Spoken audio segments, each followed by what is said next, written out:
Good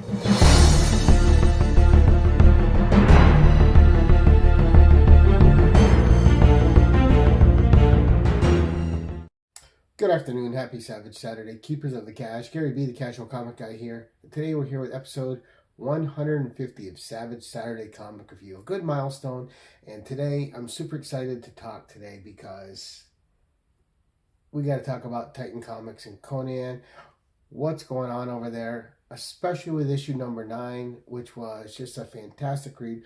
Why I believe it's in the best hands it's been in a long time, this IP, and we're going to have just a general discussion about it. Now, at another point in time, we will talk about the Savage Sword of Conan, which I thought had a good start, not a great start. I thought there was a few missed opportunities in the Conan story and a few portrayals I didn't find true to form. And a monster I thought was not a great monster. It was kind of boring, especially in the world of Conan. The Solomon Kane story was good. Overall, a really good issue. But like I said, not great. But that doesn't mean there's not room for improvement. And it doesn't mean they won't improve it. I'm looking forward to some of the storytellers they got coming in. And overall, like I said, it was a good first issue. But that's a discussion for another time. Today we're going to discuss the main title, Conan the Barbarian, written by Jim Zub, and it's had rotating between two artists, Doug Braithwaite and Roberto De La Torre, and we're just going to start talking about it. So in issue 8, Conan gets possessed by these three entities from the Blackstone, and which was in the arc, and he is on a quest to get this Pictish sword he had, which was part of a spear from Brule the Spear Slayer some 80,000 years before, in the time of Kull of Atlantis, who became king of Elusia. Now, this is an article they want, a weapon they want, because this spear banished them back in the time of Kull, in the Thurian Age. And now they need it to bring back Thulsa Doom. And they have possessed Conan. The three entities are in him, guiding his body. And I'm going to put some pictures up over here. And issue 8 ends with Conan stabbing himself to try to kill himself to get rid of these entities and not be a puppet to them. Because he'd rather be dead. He doesn't fear death, and he doesn't want to be a puppet. Now, with this story, one of the main things in this tale was Conan getting over the death of Belit from the Queen of the Black Coast. And we're going to talk about these elements, especially from the first arc, the second arc, what's starting here in the third arc is Jim Zub. He has expert execution and taking Conan tales and weaving his stories in between those that already exist from Robert E. Howard and in the early Marvel Conan years. And he's doing that with an adeptness and a skill that's fascinating to watch. It's certainly fun as a reader to read, and it should be applauded. To see Belit again, and it's not just some trope, it's not just some trick, it's just Conan going through these emotions, Conan trying to deal with the death of this woman that was his true love, the only one that was ever loved by Conan that much.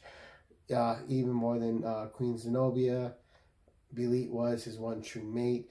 And to see Conan suffering and going through it, but also having to deal with everything that's going on around him, was just a great story and a cliffhanger that was unexpected. But now we pick up in issue 9, and at the end of issue 8, we saw Brissa come back, so we know that she's not gone, but we all knew that she wasn't gone. An introduction of a new character into the Conan mythos that was in the first arc, and we're going to talk about that as well in a moment. But in this issue, she has some sort of mystical power, her and Brule, and who reaches through time, and Conan is brought through time to the Thurian Age, where Brule sees him and stays the hand of his Red Army, Red Slayers, so they don't kill Conan. He can recognize that there's something there. He sees a lion totem in Conan, and it's much like the Tiger Conan of Kull, and he knows that there's a kinship there, there's something related, and there's something special about this person. So we're going to talk about a few points here. So we already talked about Jim Zub's expert execution of weaving Robert E. Howard tales and original Marvel Conan tales, and hitting the in-between beats and creating something new yet still fascinating, right? But we need to talk about the introduction of new characters like Brissa. Someone that comes in, immediately fits into the mythos, and and she's a Pict. And a Pict in Conan's age, they were enemies, them and the Sumerians, so they're not looked upon kindly. But in Kull's age, you have Brule the Spearslayer, who was a Pict, and the right-hand man to Kull. And the Picts play different parts throughout the history of Robert E. Howard's tales, whether it's in Conan tales, Kull tales, Bran Mak Morn tales, what have you. The Picts are a mainstay. There's different eras, different representations of what they are, who they become, and you can tell that Jim Zub has done his due diligence. He's read them. He understands it. He knows it's not just an enemy of the week for a book. He knows that there's more depth there. There's something to be explored. Brissa is a prime example of that in character. Brissa comes in. You're immediately wowed by her presence. She's a new character that fits into the mythos, expands the mythos in a respectful way, and does no disrespect to what's already been there before, but actually adds and deepens the lore of the Conan universe. So it was just an expert job, well done by Jim Zub and team, with a great depiction by Roberto de la Torre. I just love the look of Brissa. I like the blue paint on the Picts' faces. It makes them, and it's important because if you're new to the Robert E. Howard world, just that something simple like blue paint across the Pict's eyes, it sets them apart. It makes them instantly recognizable to new readers, and we're going to touch on that topic right now. And that's like reimagining classic characters, like Brule, like Kull, and making them recognizable instantly to new readers while still being respectful to the old readers. Because this is an IP and it doesn't keep going on. It doesn't keep the interest of the new readers or bring in new readers without it being executed in a way that's respectful to both the old and the new. And that is done with a fine balance here. It is so well done, so respectfully done. Because you bring these characters in, they look just different enough, but they look just as they're supposed to. They're fresh. It brings in a new audience, which keeps the IP alive for future generations to enjoy. Because no one's going to check out the old stuff unless you're bringing in new readers and getting them interested in a world that will shepherd the old tales forward and keep them moving, keep them up, keep telling them like the fables of old, and keep them interesting and keep them in the public's consciousness. So it's important to bring in the new crowd. It's important to bring in the new blood to carry these stories forward. Else they die with us. They die with the old guard, right? And a lot of people get caught up with changes. Changes can be good as long as they're done respectfully, as long as they're done in the consciousness of what's come before. And Jim Zub understands that. Jim Zub writes that. The artists, Doug Braithwaite and Roberto de la Torre, understand the art that's come before. Their depictions of Conan in the world of Hyboria are completely different, yet respectfully the same. And with each artist's rendition exactly where you are, exactly what time period you're in. And it's just a thing of glory. It's just so fascinating. And one of the things I'm going to show you over here is this 2-page spread of Volusia, which is absolutely gorgeous, done by Roberto de la Torre. And it shows this old ancient kingdom in the Thurian age just at the peak of its spectacle and beauty, and with Kull as the king. And then we're going to get into the depiction, though, of these characters, right? So you're reimagining the classic characters like Brule and Kull, and like I said, it's done respectfully. You know who they are. They look just different enough to bring in the new readers and captivate and interest a new crowd. But what is fantastic, and we're gonna tackle Brule first, right? Now, when you're talking about a Kull story, the best Kull stories are with Brule at his right hand. Brule is a fascinating and fantastic character that's not given the respect he deserves, much like a lot of other Robert E. Howard characters, like Solomon Kane, like Bran Mak Morn. It goes on and on. Dark Agnes, but there's a lot. But here we're reintroduced to Brule, and Brule's depicted as Brule should be depicted.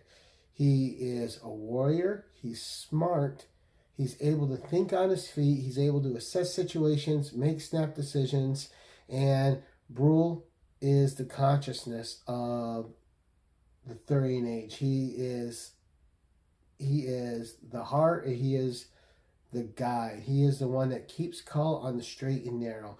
And lesser writers write Brule as just someone for Kull to whip on or use as a tool. And adept writers such as Jim Zub use Brule as not only a great character to himself, but also helps bring out the best in Kull and also shine a highlight on the weaknesses of Kull and what makes Kull so vastly different from Conan, because people just think they're carbon copies and they're not. Jim Zub understands this. Conan is a thinker. Conan thinks out what he's doing. He doesn't react in a hasty fashion most of the time. He has his things that get him in trouble, like drink, women, and gambling. But for the most part, Conan is a well-rounded figure and character in his world. And in Kull's world, Kull's a lot more brash than Conan. He doesn't always think things out as thoroughly as Conan does. And Kull has a paranoia about him that Conan doesn't. Kull got his kingship early, and he got it in a way where he's being attacked by this wizard named Thulsa Doom, and there's also these serpent people which can shapeshift and take form, and you got a certain phrase you can say to know who it is in their presence, because it'll force them to change back. But everything in Kull's world has bred a paranoia into him. And people that write Kull that know how different Kull is from Conan know that this paranoia is a part of this character. He never truly trusts anything. Now, he does trust Brule, but he doesn't always know if Brule is Brule because he's paranoid that a snake person may have taken over. And he gets that way with a lot of the people that are trusted people around him, and it creates problems. Luckily, one of the great character traits of Brule is loyalty. Now, he is loyal almost to a fault, but he will stand up to himself, even to the king. He will only allow himself to be treated in a certain manner. And Brule demands respect for himself, and he deserves the respect. Kull is sometimes disrespectful, and Brule will call him out on it and challenge him on it. Kull needs Brule. Brule does not need Kull. And that's the strength of Brule. And if you've read Robert E. Howard fiction, you know this. Brule can be a standalone character. Kull can be a standalone character, but Kull is not as strong by himself. Kull is a stronger character when tempered with the wisdom and guidance in the heart of Brule. And all this is shown through in this introduction in issue 9. We get a great introduction of Kull and Brule. And I'm going to show you the Brule opening page, which is just fantastic. You see him coming up. He's depicted. He has the blue paint. You see this has been passing on for centuries because you make the connection with him and Brissa, which is also great for new readers. It lets new readers who aren't adept in the world of Robert E. Howard know that these characters are connected with something as simple as a blue strip of paint, right? It's amazing. It's well thought out. It's well done. Connects characters instantly for those who aren't familiar with them, and that's strong storytelling, both visually and prose, and it's fantastic. But Brule's introduced brilliantly. He's able to assess the situation. He brings Conan to see Kull, and Kull is in a fugue, and he's in a state of paranoia which just can't be countered. He thinks He's got the throne room locked down. He thinks everyone's there is an assassin, a serpent person in disguise, there to kill him and take over the throne. And he strikes his friend Brule. Brule ends up having to stop the fight between him and Conan. And we're left with what's going to happen next issue when these people rush in and think that Conan and Brule are trying to assassinate the king. But you don't even know if these people are serpent men or not, because what this story is doing is putting you in the perspective of Kull as well as Conan, as well as Brule, because they could be serpent people there to remove the people that could protect them. You don't know. That's the great thing about the Thurian Age stories with Kull. The paranoia is always there. You never quite know who's who. And Jim Zub embraces this. He's got Kull in a state of fugue. And this issue, to me, really cemented why Titan Comics is a good home for Conan the Barbarian. Because they went out and first they got the right writer. A writer that knows this property. A writer that loves this property. A writer that's invested in this property. And then they went out and got artists, inkers, colors. The gentlemen that are coloring these issues are amazing. The world feels like Conan's world. Whether it's Doug Braithwaite's art and who's coloring and inking him, or Roberto De La Torre's art and who's coloring and inking him. It's amazing. You can swap between these two styles and not lose the feel of being in the Hyborian Age with Conan. And this title is strong. This title is going great. And I can't wait to see where this is going to continue. If you haven't jumped on this title, 9 is a great starting point. You're going to have a few questions at the beginning. But look, dude, it's only 9 issues in. The other 8 are readily available. And if you like strong storytelling, if you like things written in a respectful fashion that respect what's come before and are able to set up new things that feel like they belong, these are stories that are written for you. Then, if you like your fiction a bit savage, but with a brain, thought out, with a heart, and these stories are for you. But that's it. I just wanted to get on here today and talk a little bit about the direction this is going, because it's great. It's good. It just keeps getting better and better. It keeps getting deeper. It keeps getting more evolved. It makes me excited for the other properties that they have their hands on, like Bran McMorn, like Solomon Kane, who we saw in the first issue of Savage Sword of Conan and was fantastic. Like Dark Agnes, I can't wait for her introduction, and I hope it's just bloody and savage and amazing. But you have all these characters that are under the Titan umbrella now. And man, just speaking from my point of view, I think we're in the best hands we've been in years and years and years, if we're a fan of Robert E. Howard IPs. And I don't know, I just think it's going to keep getting better. But let me know what you think in the comments below. Let me know if you're having the same experience I am with these titles. And until next time, keep it casual.